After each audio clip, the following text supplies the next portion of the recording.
Ex-boyfriend ni Andy Eigenman na si Albi Casino. Walang pakialam sa pagpanaw ng ina ng aktres. Albi, nagpapakatotoo lamang.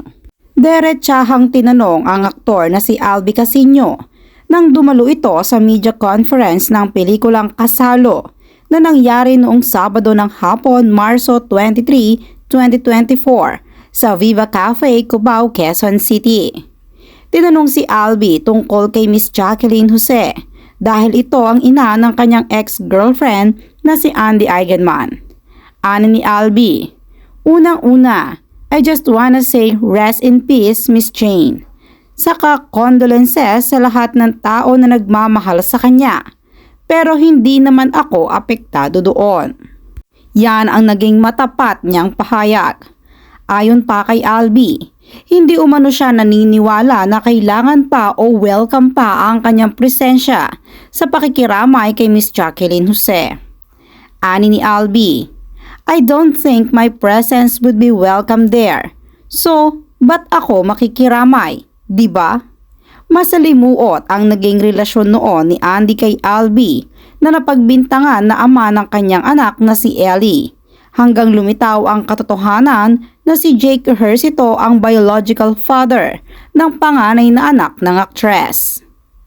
Ang Kasalo ay isang drama movie na pinagbibidahan ni Albi at mapapanood sa Viva Max mula Marso 26, 2024. Nagkaroon naman ng mixed reaction ang mga taga-suporta ni Andy Eigenman at ni Albi Casino tungkol sa mga binitawang salita ng aktor. Ani ng ilan, mali lang ang ginamit niyang salita na makiramay. Dapat sinabi lang niya na pumunta kasi nakiramay naman siya by extending his condolences to the family.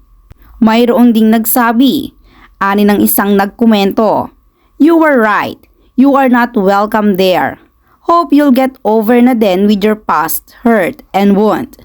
The way you speak and react, noticeable pa rin talaga yung naging impact at galit mo sa kanila.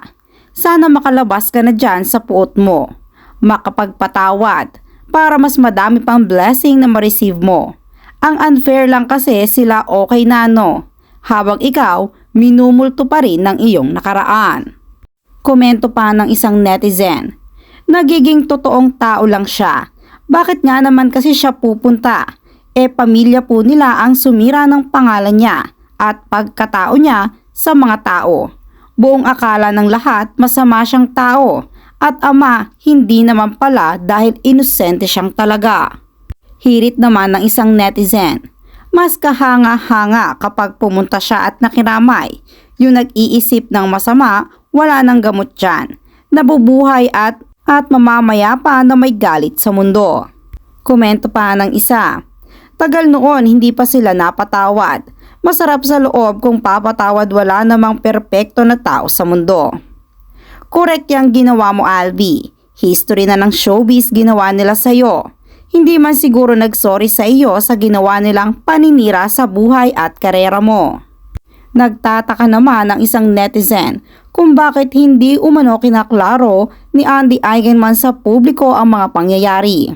Komento niya, "It's just so weird that Andy never broke her silence about the issue she was with Albi. That Albi she first was pointing out as the father of her child turned out to be untrue." Komento pa ng isang netizen, "Totoo lang naman siya. At least, hindi siya plastic." Tila napakaraming sumang-ayon naman ngayon kay Albi Casino sa kanyang pahayag.